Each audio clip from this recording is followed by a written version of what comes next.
Want to bring in my panel as we await President Biden's news conference. So joining me right now is Ravi Agrawal, editor-in-chief of Foreign Policy magazine, and also Michael McFaul, former ambassador to Russia and an MSNBC international affairs analyst. So Ravi, as we await this news conference, we've seen, like Kelly was saying, a bunch of high-level issues here. We've seen a deal with the European Union on tariffs. We've seen a deal on a global minimum tax. What do you see as the big takeaways from the G20 so far? Well, as we just heard, I guess, there are some things that are seeming successes. I think the global minimum tax deal, if it can be passed later on in the Senate, which is important for it to actually work globally, you'll need a 2/3 majority in the U.S. Senate, is important. I think that can be seen as a success. So, one can say the U.S.-EU tariffs agreement to sort of erase some of the tariffs that were agreed upon or imposed during the Trump era. Those are all successes that I think the Biden administration will tout, maybe in the speech we're about to just hear from President Biden.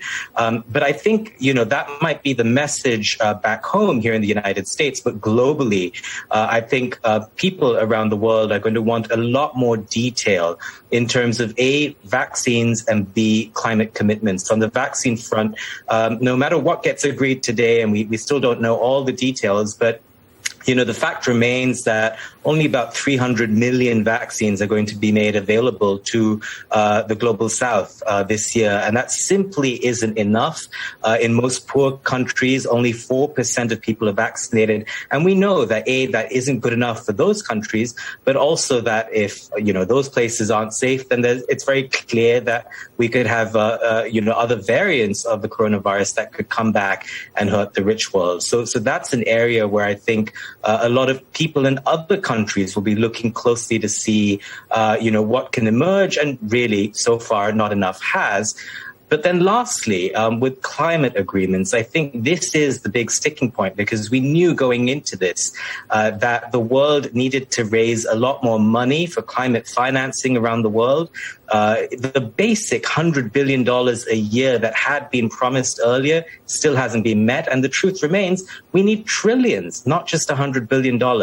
That will be the big agenda moving into COP26. And so far, it's not enough.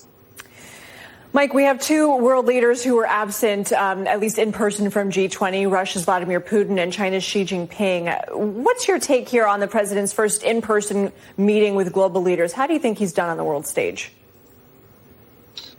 Well, it's all compared to what, right? So remember what we're not talking about right now. We're not talking about an American president attending a multilateral organization and having fights with allies and having good meetings with autocratic dictators, right? So remember that as a baseline. Second, I used to attend G20 meetings when I worked for President Obama, and I bet you nobody can remember a G20 meeting in the past, which is to say that the actual meeting rarely has a big breakthrough achievement in the communique. On occasions, back when we were managing the financial crisis in 2009, maybe, but it's really a two-tiered event. There's the formal event of the G20, that has achieved, I think, limited results, as you were just discussing. And then there are the side meetings, the bilateral meetings, the quad meetings about Iran. And on that front, I think President Biden has achieved a lot. You went through the list already. Those are positive, tangible achievements. They're not enough. They're not what we want, but they're moving forward as opposed to backward. My colleague here at Stanford, George Shultz, he was a Secretary of State for Ronald Reagan, and he compared diplomacy to gardening.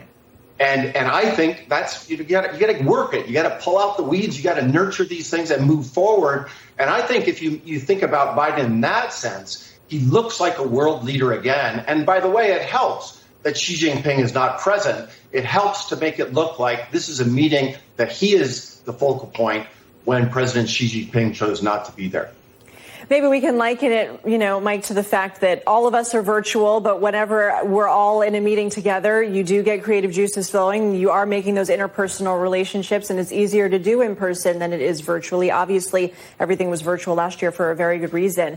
Ravi, here at home, it's really hard to put aside the domestic issues that the president also has on his mind.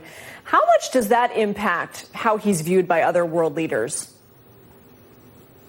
Well, I think the question for a while has been, can the U.S. get its act together at home? I think for a lot of leaders around the world, the first time they engaged with President Biden earlier this year at the G7 meetings, their question also was, fine, we have you for now and for the next 3 years, but what happens after that?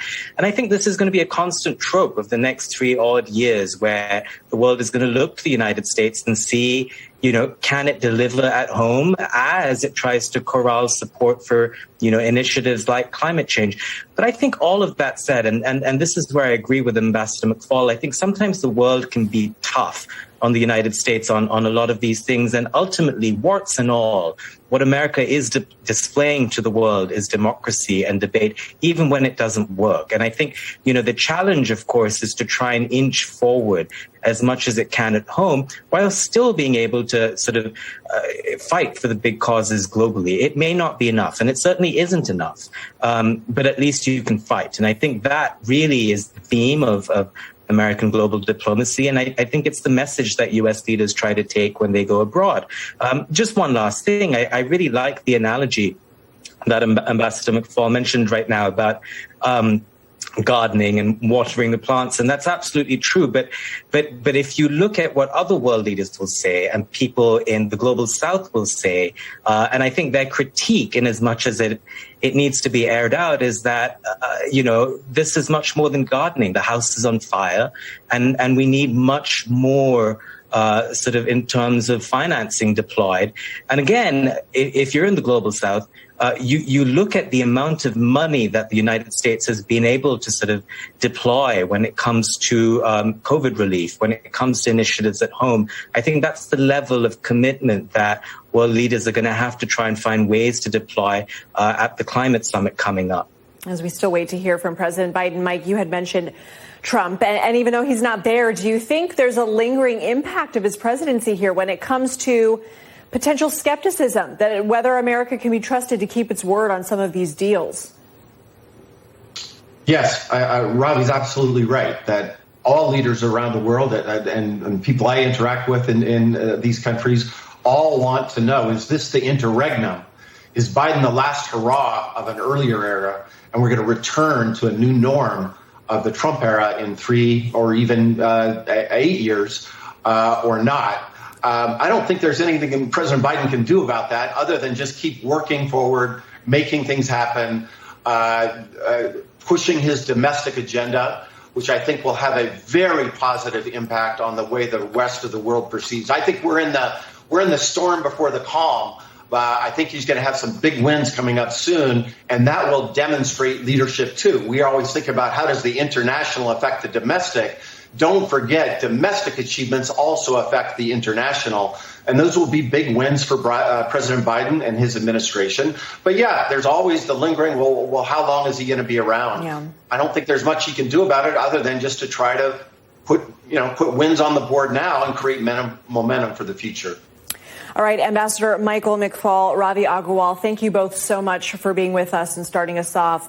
And as we await this news conference, want to go ahead to the next